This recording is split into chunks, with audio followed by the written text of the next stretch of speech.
বন্ধুরা, Durga style cooking চ্যানেলে অনেক অনেক স্বাগত। অনেক দিন পর একটা ভিডিও নিয়ে চলে এলাম। আজকে ছিল 26শে জানুয়ারি, প্রজাতন্ত্র দিবস। তাই ভাবলাম আজকে একটু কি রান্না করি। তো শীতকালে তো সবজি বাজারে প্রচুর, তাই ভাবলাম একটু ফ্রায়েড রাইস রান্না করি। অনেক দিন ফ্রায়েড রাইস রান্না করা হয় না, তাই বাজার থেকে ফ্রায়েড রাইস রান্না করার জন্য সমস্ত উপকরণ যা যা লাগে ফ্রায়েড রাইসের তাই নিয়ে এসছে। গাজর, বিনস, মটরশুঁটি, এইসব আমি সবজিগুলো কেটে নিয়েছি। নিয়ে আমি এগুলোকে কুচি কুচি করে করে নিয়ে ধুয়ে আমি এটাকে ভেজে নিচ্ছি, সাদা তেলে ভাজছি। সবজিগুলো আগে ভেজে নিয়ে পরে তারপরে ভাতটা করব। বেশিক্ষণ লাগে না ফ্রায়েড রাইস করতে, এই সবজিগুলো অ্যারেঞ্জ করতেই যা সময় লাগে। বিনস দিয়েছি, ক্যাপসিকামও দিয়েছি, গাজর দিয়েছি। আর ফ্রায়েড রাইসের সাথে তো কিছু লাগবে, সেই জন্য ভাবলাম একটু চিকেন কষা করি। তার জন্য আমি এখানে 1 কিলো চিকেন নিয়ে নিচ্ছি। চিকেনটা ভালো করে ধুয়ে নিচ্ছি, দিয়ে কষা কষা করে চিকেন কষা আর ফ্রায়েড রাইস রান্না করে খাবো। চলুন সঙ্গে থাকুন, দেখতে থাকুন কি কি করি। এই যে চিকেনটা আমি ধুচ্ছি। বন্ধুরা, এই শীতকালে বিভিন্ন রকম সবজি দিয়ে ফ্রায়েড রাইস আর চিকেন খেতে খুবই ভালো লাগে। দেখুন এখানে আমি এটা একটা আলাদা কড়াইটা আমি বেগুন ভাজা করি সম্ভবত, ওই জন্য কড়াইটা একটু পুড়ে গেছে। আমি তোমার আমি কিশমিশ আর কাজুটা ভাজতে ভুলে গেছি, ওই জন্য আমি ওটা আলাদা কড়াইয়ে ভেজে নিলাম। এখানে আমি মাংসটা করব। আমি সবজিগুলো ভেজে নিয়েছি, মাংসটা আমি ম্যারিনেট করে রেখে দিয়েছি। ম্যারিনেট করতে সবাই যদিও জানে। এখানে আদা, রসুন, টমেটো পেস্ট, আর এখানে একটু রেড চিলি পাউডার, নুন, হলুদ, তেল, আর এখানে আমি একটু মিট মশলা দিয়েছি। দিয়ে আমি এটাকে ম্যারিনেশন করে 8 ঘন্টা রেখে দিয়েছিলাম। দিয়ে আমি এখানে সবজিগুলো ভাজছি, আর এখানে আমি চিকেন কষাটা করছি। লাস্টে ভাতটা করতে তো রাইসটা করতে বেশিক্ষণ সময় লাগবে না, তাই আমি সবজিগুলো ভাজা হয়ে গেলে রাইসটা করে নিলেই ফ্রায়েড রাইসটা হয়ে যাবে, মিক্সড করে দিলেই হয়ে যাবে। তাই এখানে আমি মাংসর জন্য আলুগুলো ভেজে নিয়েছি। আলুগুলো বেশি আলু দিইনি, অল্প আলুই দিয়েছি। অনেকেই মাংসতে আলুটা পছন্দ করে, ওই জন্য আমরাও পছন্দ করি, তার জন্য মাংসে আলু দিচ্ছি। অনেকেই তবে চিকেন কষার সঙ্গে আলুটা দেয় না, তো আমরা একটু চিকেনের সাথে আলুটা খেতে পছন্দ করি। অনেকক্ষণ ম্যারিনেশন করা রাখা হয়েছিল বলে সেই জন্য চিকেন কষাটা সত্যিই খেতে খুব ভালো হয়েছিল। বন্ধুরা, ম্যারিনেশনটাই হচ্ছে আসল। যদি চিকেন বা মটন যাই রান্না করুন, যদি ম্যারিনেশনটা অনেকক্ষণ করে রাখা হয় তাহলে খেতে ভালো হয়। এখানে আমি দেখুন জল বসিয়ে দিয়েছি। জলটা গরম হলে চালটা করে দেবো, সেদ্ধ করে নেব, রাইসটা করে নেব। এখানে দেখুন চিকেনটা একদম কষানো হয়ে গেছে। এবারে আমি এখানে জল ঢেলে দেবো। দেখুন চিকেনটা কষাতে কষাতেই অনেক জল বেরিয়েছে।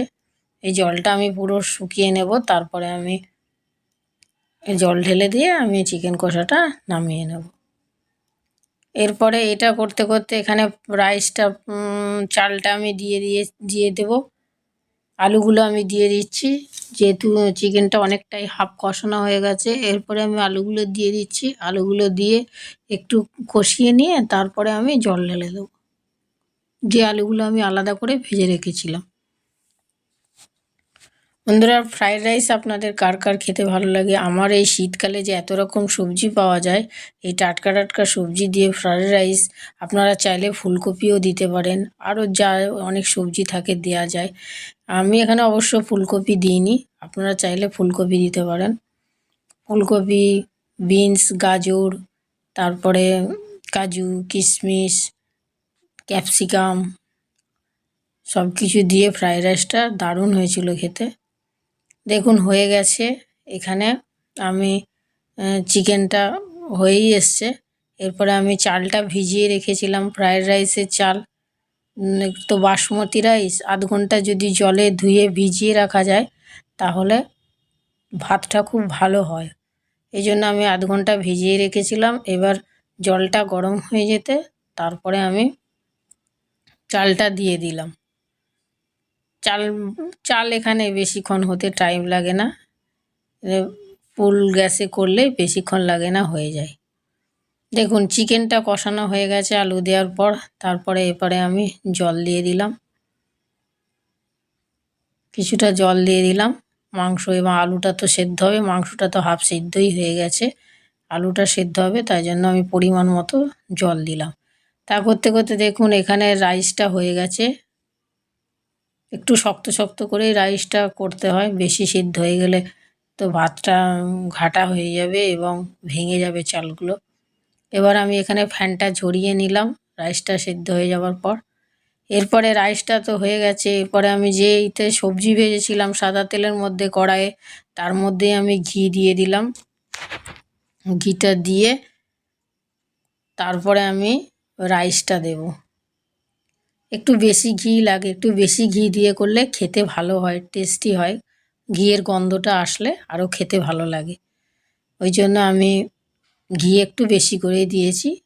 আপনারা যেমন চাইবেন তেমন দেবেন। আবার অনেকে পুরো ঘিতেই করে, তবে আমি সবজি ভেজে যে সাদা তেল দিয়েছিলাম ওখানে আমিও একটু ঘি দিয়েছিলাম, তাহলে সবজিগুলোর মধ্যে একটা ঘিয়ের স্মেল আসবে, খেতে ভালো লাগবে।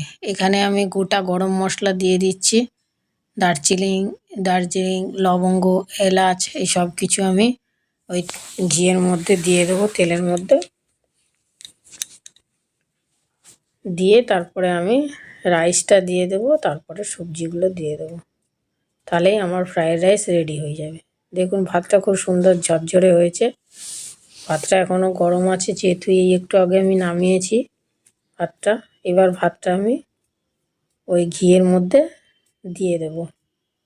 ঘিটা গরমে ফোড়নটা যে আমি গরম মশলা দিয়েছিলাম সেটা হয়ে গেছে, তারপরে আমি রাইসটা দিয়ে দিলাম।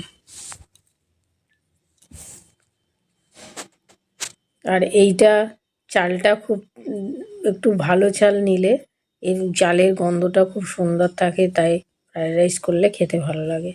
দেখুন আমি চালটা দিয়ে দিয়েছি, পুরো রাইসের চালটা। তারপরে আমি সবজিগুলো যেগুলো ভেজে রেখেছিলাম সেই সবজিগুলো দিয়ে দিলাম।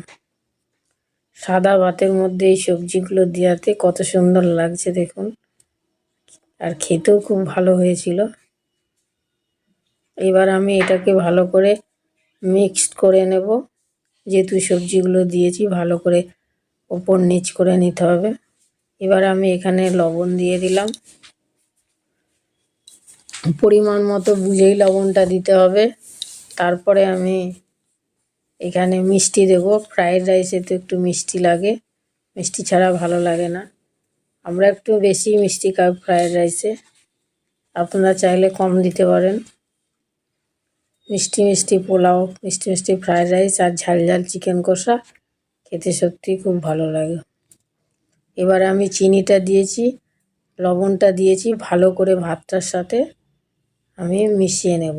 ভাতটা যদি শক্ত করা হয় তাহলে কড়াইয়ে যখন এইটা নাড়াচাড়া করা হয় তাহলে ভাতটা ভাঙে না, আর যদি ভাতটা একটু নরম হয়ে যায় তাহলে কড়াইয়ে নাড়তে নাড়তে এভাবে ভাতটা অনেকটাই ভেঙে যায়, তাই দেখতেও ভালো লাগে না, খেতেও খুব একটা ভালো লাগে না। এটাতে আমি দিয়ে ভালো করে এটাকে আমি ঘিয়ের সাথে মিক্সড করে নেব। এটা ভালো করে মিক্সড করে নিলেই তাহলে ফ্রায়েড রাইস হয়ে যাবে।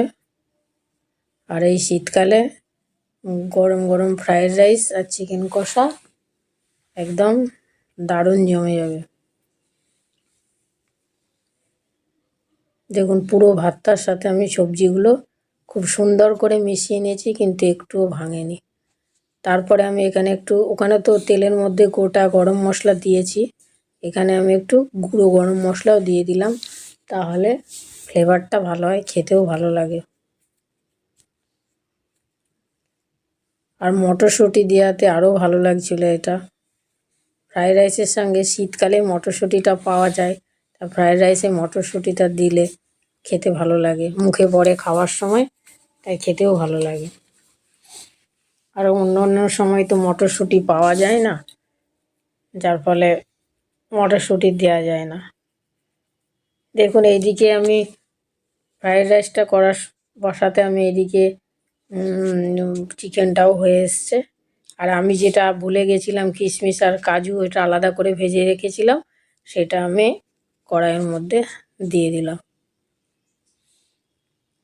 কাজু কিশমিশও মুখে পড়বে, মটরশুঁটি মুখে পড়বে, তাহলে খেতে ভালো লাগবে।